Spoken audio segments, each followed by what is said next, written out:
Mayor recognizes Mr. Cloud from is it Texas. Palmer or Cloud? Cloud from Texas.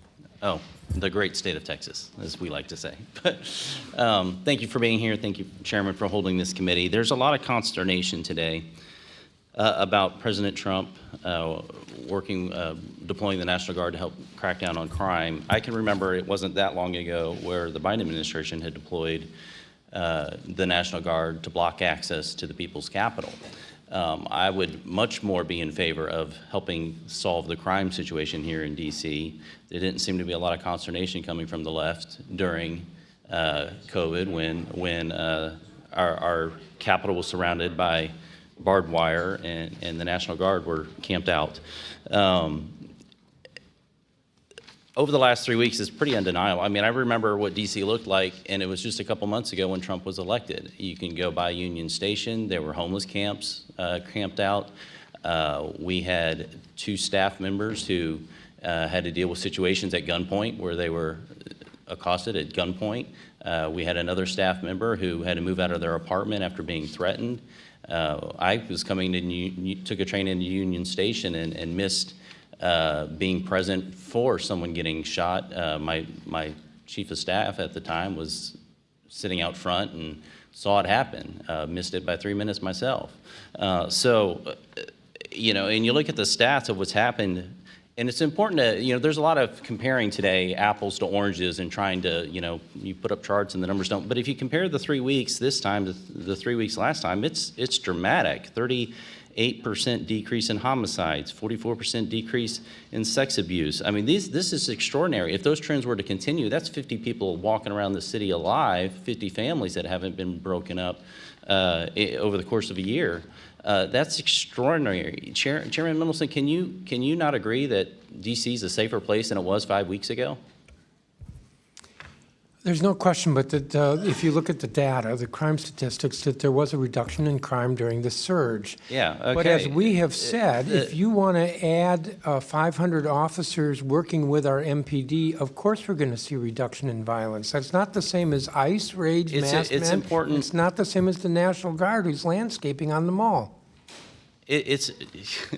Do I need to go back to my National Guard point? You didn't have a problem when the National Guard was blocking access to the nation's capital, prohibiting people from coming here. And to that point, D.C. is different than other cities. D.C. is unique. Our founders, there was mention of the Boston Tea Party, the ones who were actually there, wrote the Constitution and said that D.C. should not be a state because it houses the federal government. And it would be important for a state not to give undue influence over the federal government. If you read the Federalist Papers, they say nothing about denying us the franchise. Sir.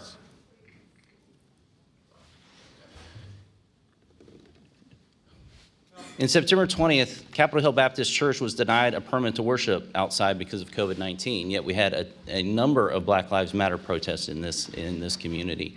The concern I have is when Washington, D.C., access to the nation's capital is prohibited or curtailed in any way. Could you explain to me, Mayor, why the church was not able to have a worship service outside, but yet the Black Lives protests were enabled to go on? You're talking about the public health emergency? I'm talking about during COVID, Black Lives Matter protests continue to happen in Washington, D.C.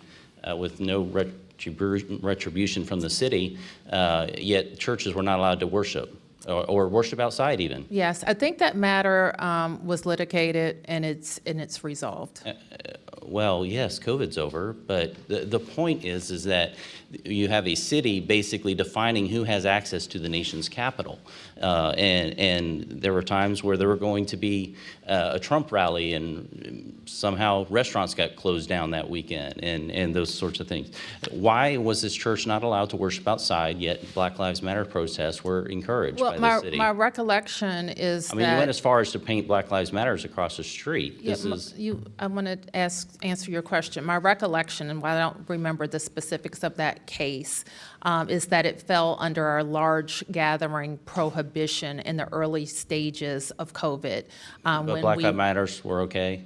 Were they not large enough? They weren't violent enough? You are probably referring too to violent, maybe? outdoor First Amendment gatherings that were not. Worship service falls under the First Amendment. And as I mentioned, this I only have a couple of question minutes has left, been and so I'll just point out that the $1 billion litigated. you're asking for is in the CR that's on the House floor this week. And everyone over there, I would encourage you to encourage the people up here to vote for that, because if you want your dollars, they can help us And provide it for you. Congressman, might I just My add, time and is I hope that that is the case, that the FY25 fix is attached to the CR. We worked very hard with the administration and with you, Mr. Comer, to make sure that the anomaly was included moving forward in '26.